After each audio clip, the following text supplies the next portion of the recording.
Hello students, welcome to this channel. तो आज हम डिस्कशन करने वाले हैं लॉज ऑफ एक्सपोनेंट्स। यहाँ पे हम सीखेंगे एक्सपोनेंट्स क्या है, एक्सपोनेंशियल फॉर्म क्या है एंड एक्सपोनेंट्स को रिगार्डिंग जितने भी लॉज है वो सब डिस्कशन करने वाले हैं। So without wasting time let's start the lesson. तो जैसे कि मैंने बताया, पहले हम जानेंगे एक्सपोनेंट्स होता क्या है। उसको जानने के लिए हमें पहले जानना पड़ेगा पावर क्या है। तो जैसे कि स्क्रीन के ऊपर देख सकते हो लिखा गया है 5 एंड उसका सुपरस्क्रिप्ट में लिखा गया है 3। तो इसको बोला जाता है पावर और exponential form of A number.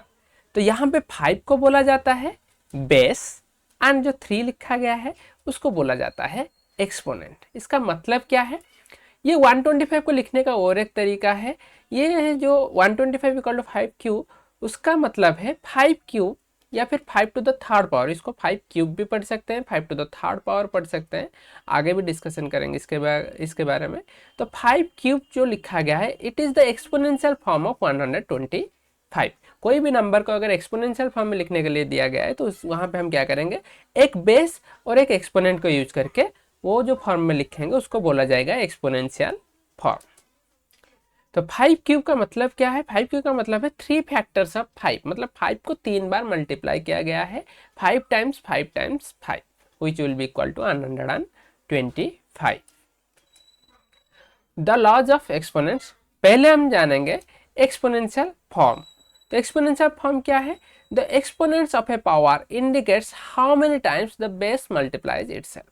जैसे कि पिछले वाले स्लाइड में भी हम देखे थे, x to the nth power, इसका मतलब है x को हम n टाइम्स मल्टीप्लाई कर रहे हैं या n फैक्टर्स ऑफ x को n टाइम्स मल्टीप्लाई करेंगे जो है उसको हम लिख सकते हैं x के सुपरस्क्रिप्ट में n लिख के या फिर x का एक्सपोनेंट में n लिख के उसको रिप्रेजेंट कर सकते हैं। जैसे कि एग्जाम्पल पिछले स्लाइड में भी यही एग्जाम्पल था, 5 के एक्सपोनेंट है 3, इसका मतलब है हम 5 को 3 बार मल्टीप्लाई करेंगे, 5 times 5 times 5। Second, multiplying powers. जब हम पावर्स को मल्टीप्लाई करेंगे तो कौन सा लॉ हमें फॉलो करना है? If you are multiplying powers with same base, keep the base and add the exponents. मतलब जैसे कि एग्जांपल में देख सकते हैं x to the nth power, x to the nth power, मतलब x को m टाइम्स मल्टीप्लाई किया गया है, फिर से x को n टाइम्स मल्टीप्लाई किया गया है, फिर दोनों को मल्टीप्लाई किया गया है। तो यहाँ पे बस एक सिंपल सा रूल हमें फॉलो करना है। अगर बेस सेम है, यहाँ पे जैसे कि बेस दोनों में x है, एक्सपोनेंट m एंड n अलग है, तो यहाँ पे हमें क्या करना है, बेस जो है उसको फिक्स रख लेना है। जैसे कि यहाँ पे रखा गया है x, बस हमें एक्सपोनेंट्स को ऐड कर लेना है, m और n को ऐड कर लेंगे तो हो जाएगा m प्लस n। एक एग्जाम्पल भी देखते हैं, जैसे कि 2 to the 6th power into 2 to the third power. तो यहाँ पे क्या किया, हम 2 को फिक्स रख लिए और 6 और 3 को ऐड कर लिया तो हो गया हमारा 2 टू द 9th पावर। तो इसको अगर हम मल्टीप्लाई करेंगे 2 को 9 times, it will be 512। Next third वाला लॉ देखते हैं। थर्ड लॉ जो है that is dividing powers with same base.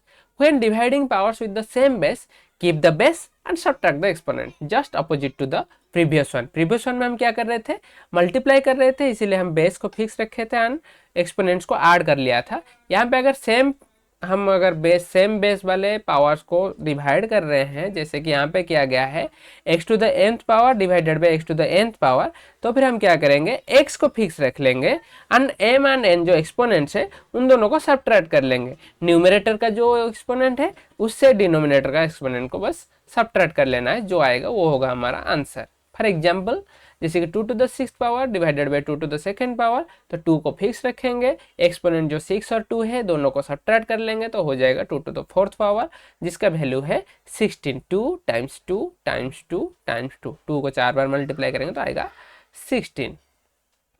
Next चलते हैं नेक्स्ट लॉ से पहले कुछ क्वेश्चन है आपके लिए। तो ये जो स्क्रीन आएगा क्वेश्चन का स्क्रीन, उसको तो एक थोड़ी देर पॉज कर लेंगे एंड ट्राई करेंगे ये सारे क्वेश्चन का आंसर देने के लिए। नेक्स्ट स्लाइड में हम इसके सॉल्यूशंस भी डिस्कशन करने वाले हैं। तो please pause the screen and try to answer this questions. तो चलो अभी सॉल्यूशंस ढूंढ लेते हैं। इसका सॉल्यूशन क्या होगा? तो पहला वाला जो है 3 स्क्वायर टाइम्स 3 स्क्वायर।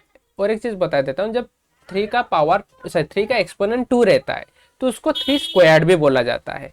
अगर एक्सपोनेंट 3 रहेगा उसको क्यूब बोला जाता है, 2 रहेगा तो उसको स्क्वायर बोला जाता है। ये थोड़ा हमें मतलब 3 टू द सेकेंड पावर बोलेंगे तो चलेगा, 3 स्क्वायर भी कह सकते हैं हम उसको। तो यहाँ पे 3 square times 3 square, base same है तो बेस को फिक्स रख लेंगे 3 एंड एक्सपोनेंट्स को ऐड कर लेंगे, 2 + 2 will be 4, 3 to the fourth power will be equal to 81। Second question 5 square times 5 to the fourth power, तो यहाँ पे 5 को फिक्स रख लेंगे, 2 + 4 will be 6, 5 to the sixth power. Similarly, a to the fifth power times a square, so it will be a to the 5 plus 2, that will be a to the 7th power. Now यहाँ पे कुछ है हमारे पास, जो है यहाँ पे numbers भी है एंड एक्सपोनेंशियल फॉर्म भी है, मतलब पावर्स एंड नंबर्स दोनों है। तो ये सारे केस में हम क्या करेंगे, नंबर्स को अलग से मल्टीप्लाई कर लेंगे एंड पावर्स को अलग से मल्टीप्लाई कर लेंगे। तो 2 × 4 विल बी 8 एंड एस का जो एक्सपोनेंट है 2 और 7 वो दोनों ऐड हो जाएंगे तो s to the 9th power हो जाएगा। So answer will be 8 s to the 9th power. Next negative numbers का एक्सपोनेंट है, तो यहाँ पे सेम रहेगा, सेम फार्मूला, बेस को फिक्स रखेंगे -3, 2 और 3 को ऐड कर लेंगे, -2 का fifth power, so answer will B -243।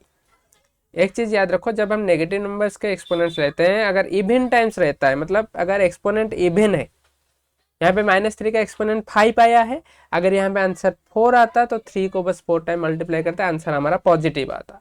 यहाँ पे 5 है, ऑड टाइम्स है, तो माइनस को ऑड टाइम्स मल्टीप्लाई करेंगे तो आंसर हमारा माइनस में आएगा। ठीक है, तो 6 वाला क्वेश्चन जो है x² t to the 4th power times s to the 7th power and t cubed. तो यहाँ पे क्या करेंगे, अलग अलग पावर्स को, मतलब जहाँ पे बेस सेम है उनको अलग से मल्टीप्लाई करेंगे एंड दूसरा वाला बेस को अलग से मल्टीप्लाई करेंगे। जैसे कि x² and s to the 7th power, उन दोनों को अलग से करेंगे तो s to the 9th power हो जाएगा, t to the 4th power, t to the 3rd power वो हो जाएंगे t to the 4 + 3 = t to the 7th power हो जाएंगे। सिमिलरली ये सेम क्वेश्चन है, ये सबको हम सॉल्व कर सकते हैं, डिविजन से रिलेटेड है, यहाँ पे हम सब्ट्रैक्ट करेंगे एक्सपोनेंट्स को। तो 9th वाला क्वेश्चन देख लीजिए, s to the 12th है, s to the 4th है, वो दोनों का अलग से करेंगे, 12 - 4 8 हो जाएगा, and t to the 8 t to the 4th power, तो वो भी अलग से करेंगे, t to the 4th power आ जाएगा। यहाँ पे वैसे ही है, नंबर्स भी है एंड दो डिफरेंट एक्सपोनेंशियल फॉर्म है, मतलब डिफरेंट बेस वाला है। तो पहले 36 को 4 में डिवाइड कर लेंगे, वो आ जाएगा 9 एंड a को अलग से करेंगे, b को अलग से करेंगे, तो a का हो जाएगा 5 - 4 = 1, ओनली a लिख सकते हैं, b to the 8 - 5 = 3rd power और b क्यूब, तो आंसर हो गया 9ab क्यूब। तो यहाँ से हम ये सीख रहे हैं कि नंबर्स है तो नंबर्स को अलग से करो एंड डिफरेंट बेस वाले जो एक्सपोनेंशियल फॉर्म है उनको अलग से ऑपरेट करेंगे तो आंसर हमारा आ जाएगा। अभी चलते हैं हमारा 4th law, that is power of a power. अगर एक एक्सपोनेंशियल फॉर्म है उसका फिर से कुछ एक्सपोनेंट है, if you are raising a power to an exponent you multiply the exponent. बहुत ही सिंपल सा लॉ है कि अगर x to the m है, एक एक्सपोनेंशियल फॉर्म है ऑलरेडी, उसका फिर से n एक्सपोनेंट दिया गया है, तो x to the power m को अगर n टाइम्स मल्टीप्लाई करेंगे तो क्या हो जाएगा, m और n को बस मल्टीप्लाई कर लो, हो गया x to the m into nth power. तो हमें बस क्या कर लेना है, प्रोडक्ट ले लेना है सारे एक्सपोनेंट्स का। अगर ऐसे एक दिया है, फिर से सोच लो उसका फिर से ओवरऑल और एक एक्सपोनेंट होता p, तो आंसर हो जाता है x to the m into n into p। तो यहाँ पे एक एग्जांपल है 5 to the cube 5 क्यूब्ड और 5 to the 3rd पावर, उसका फिर से सेकेंड पावर है, तो यहाँ पे 3 और 2 का मल्टीप्लाई कर लेंगे तो 5 to the 6th पावर हो जाएगा answer. Fifth law, product law of exponents. यहाँ पे थोड़ा सा उल्टा करेंगे अभी, ठीक है। वहां पे क्या था, हमारा बेस जो था वो सेम था एंड एक्सपोनेंट अलग अलग थे, तो हम एक्सपोनेंट्स को ऐड कर लेते थे अगर प्रोडक्ट उनका ढूंढना है। तो यहाँ पे क्या है, if the product of the bases is powered by the same exponent then the result is a multiplication of individual factors of the product each powered by the given exponent। मतलब already सोच लो कि दो number multiply हुआ है और उनका एक exponent है, जैसे कि x इंटू वाई है, उनका एक्सपोनेंट है n, तो वहां पे हम क्या कर लेंगे, सेपरेटली x का nth पावर आएगा, फिर से y का nth पावर होगा, फिर दोनों का मल्टीप्लाई करेंगे। या फिर अगर रिवर्स देखेंगे, सोच लो RHS तुम्हें दिया गया है जो कि यहाँ पे है x to the nth power into y to the nth power, तो फिर क्या करोगे, x और y को पहले मल्टीप्लाई कर लोगे, उनका होल पावर हमें या फिर होल एक्सपोनेंट जो है वो n ले लेना है। ठीक है, एग्जाम्पल एक देख लेते हैं। सोच लो ए बी है, उनका स्क्वायर है, तो वो क्या हो जाएगा, ए स्क्वायर हो जाएगा इंटू बी स्क्वायर हो जाएगा। और सोच लो तुम्हें ए स्क्वायर दिया है इंटू बी स्क्वायर दिया है, तो उसका आंसर ए इंटू बी का होल स्क्वायर हो जाएगा। जैसे कि सोच लो 2 का फिफ्थ पावर है, 3 का फिफ्थ पावर है, वो हो जाएगा 2 इंटू 3 6 का फिफ्थ पावर हो सकता है। Sixth, quotient law of exponents. If the quotient of the bases is powered by the same exponent, then the result is both numerator and denominator each powered by the given exponent. जैसे पिछले वाले slide में था, अगर एक product का exponent है तो ईच इंडिविजुअल जो फैक्टर है ईच फैक्टर का एक्सपोनेंट हो जाता था। यहाँ पे वैसे ही अगर क्वोशिएंट एक है, सोच लो कि x बाई वाई का होल एक्सपोनेंट n दिया है, तो x का सेपरेटली n हो जाएगा डिवाइडेड बाई y का n एक्सपोनेंट हो जाएगा। एग्जाम्पल देख लेते हैं। सोच लो 2/3 का होल फोर्थ एक्सपोनेंट है, तो यहाँ पे 2 का फोर्थ पावर हो जाएगा, 3 का फोर्थ हो जाएगा, 2 का फोर्थ जो है 2 to the fourth power is 16, 3 to the fourth power is 81, 3 को 4 टाइम्स मल्टीप्लाई करेंगे तो 81 आएगा। तो answer will B 16/81। Next seventh law से पहले कुछ क्वेश्चंस फिर से आपके लिए।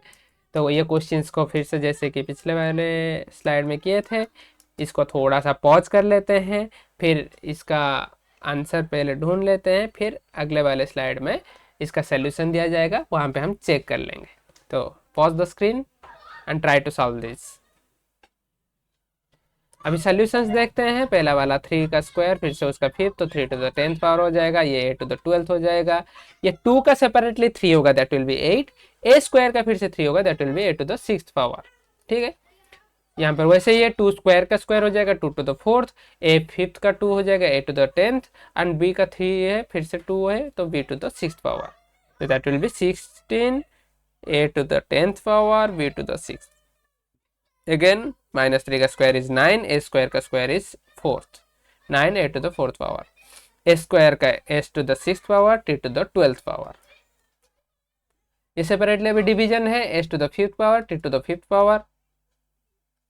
Next 3 to the 18, 3 to the sir यहाँ पे देखो पहले 3 to the 9, 3 to the 5th हमारा आगे थर्ड वाला लॉ जो था, यहाँ पे सेम बेस है, एक्सपोनेंट को हमें क्या कर लेना है, बस सब्ट्रैक्ट कर लेना है, वो हो जाएगा 3 टू द 4th, फिर से उसका स्क्वायर है तो 3 टू द 8th पावर हो जाएगा। यहाँ पर वैसे ही पहले ब्रैकेट के अंदर जो उसको सॉल्व कर लेते हैं, एस आर तो सेपरेट है, उसका कुछ नहीं करना है। T to the 8, T to the 4 है, वो पहले माइनस कर लेंगे तो टी टू द 4th आ जाएगा। फिर एवरी जो इंडिविजुअल वेरिएबल्स है हर किसी का स्क्वायर हो जाएगा, तो एस का square S square, T to the 4th का square T to the 8, R का स्क्वायर आर स्क्वायर। ये वाला पहले कैंसिल कर लेते हैं, 4 36 9 आ जाएगा, ए 5 माइनस ए 4 ए आ जाएगा, B 8 minus B 5 B 8 by B 5 that will be B to the 3rd power. फिर हर किसी का स्क्वायर मतलब 9 square is 81, A square and B cube का square means B to the 6th power. तो ये हो गए सॉल्यूशंस। अभी देखते हैं हमारा negative law of exponents. If the base is powered by the negative exponent, then the base becomes reciprocal with the positive exponent. मतलब अगर आपके पास एक पावर है या एक्सपोनेंशियल फॉर्म है जिसमें एक्सपोनेंट जो है नेगेटिव है, तो हम अगर उसका रेसिप्रोकल ले जाएंगे तो एक्सपोनेंट जो है पॉजिटिव हो जाएगा। ठीक है, एग्जाम्पल देखते हैं। यहाँ पे देख लीजिए 5 का -3 जो है वो एक्सपोनेंट था, जब उसका रेसिप्रोकल ले लिया हमने, 5 का रेसिप्रोकल 1/5 है, तो 1/5 जो 5 क्यूब 5 टू द -3 जो था एक्सपोनेंट, उसको जब नीचे ले आएंगे हम तो वो 5 क्यूब हो जाएगा, जिसका आंसर हो जाएगा 100/125। सिमिलरली अगर सोच लो कि डिनोमिनेटर में आपका नेगेटिव दिया गया है, तो उसको अगर हम न्यूमरेटर में ले जाएंगे तो वो 3 स्क्वायर हो जाएगा।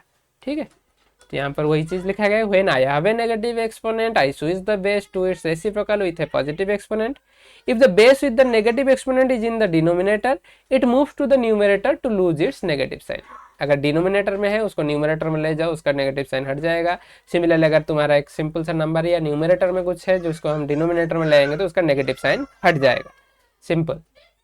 Next the last one, zero law of exponent. Any base powered by zero exponent equals to 1। ठीक है, कोई भी चीज है, एक नंबर है, वेरिएबल है, कुछ भी है, उसका अगर एक्सपोनेंट 0 है then that's answer will be 1। Example 5 to the 0 is 1, A का एक्सपोनेंट 0 है तो आंसर 1, 5 इंटू ए उन दोनों का एक्सपोनेंट 0 है तो answer is 1, anything to the 0th power is 1। So zero factors of a base equals to 1। Any base का अगर 0 फैक्टर्स लेंगे तो आंसर ऑब्वियसली 1 होगा। Every power has a coefficient of 1, क्योंकि कोई भी पावर ले जाए उसमें 1 मल्टीप्लाई होकर रहता है, तो वो 0 का तो कुछ वैल्यू नहीं है, लेकिन 1 जो उसका कोएफिशिएंट है वही होता है हमारा आंसर। कुछ क्वेश्चंस फिर से आपके लिए, तो ये क्वेश्चंस को सॉल्व कीजिए, पॉज कर लीजिए स्क्रीन को थोड़ी देर के लिए, फिर ये इसका आंसर सॉल्व कीजिए एंड नेक्स्ट स्लाइड में हम इसका सोल्यूशन फिर से देखेंगे और चेक कर लेंगे अपना आंसर। पहला वाला तो आंसर 1 होगा, सेकंड वाला पहले y square y to the -4 दोनों का ऐड कर लेंगे तो -2 आएगा, फिर उसको पॉजिटिव करेंगे तो वाई स्क्वायर नीचे चला जाएगा। सिमिलरली ये सारे आंसर्स हैं, ये सारे जो अभी तक पढ़े हैं सबका आंसर मिला के दिया गया है। 6th में देख सकते हैं जो कुछ भी दिया है अंदर का और सॉल्व नहीं करना है, टोटल एक्सपोनेंट 0 है तो आंसर 1 होगा। सिमिलरली ये देख लीजिए सेपरेटली किया गया है, -1 था, 4/x का -1 था, उसको हम रेसिप्रोकल ले लिया, x/4 कर लिया तो एक्सपोनेंट आ जाएगा 1। एंड कोई भी चीज़ का एक्सपोनेंट 1 जो है वही चीज़ होता है। सिमिलरली अगेन यहाँ पे दिया गया, यहाँ पे नेगेटिव एक्सपोनेंट को थोड़ा ऐड किया गया, ऐसे एग्जाम्पल्स ऑलरेडी पिछले वाले वर्कशीट में हमने किया था, बस नेगेटिव्स को यहाँ पे इंट्रोड्यूस किया गया। नेगेटिव जो है उसको जब हम रेसिप्रोकल ले लेते हैं तो पॉजिटिव हो जाता है। ये है इसके सॉल्यूशंस। आई होप ये सारे जो कंसेप्ट अभी तक हम पढ़े ये सब आपको समझ में आया होगा। अगर कोई भी कंसेप्ट थोड़ा सा रह गया है क्वेरीज तो फिर से वीडियो को रिवाइज करके देख सकते हो। यही सारे बेसिक लॉज है एक्सपोनेंट्स के, इसी को यूज़ करके हम 6 से लेकर 10 तक बहुत सारे जो कंसेप्ट है यहाँ पे इसको अप्लाई करेंगे एंड हमारा जो कुछ भी प्रॉब्लम है उसको हम सॉल्व कर सकते हैं। तो अभी के लिए यहाँ पे इतना ही है और नेक्स्ट वीडियो में और भी इंटरेस्टिंग चीज़ हम सीखेंगे। तभी के लिए गुड बाय।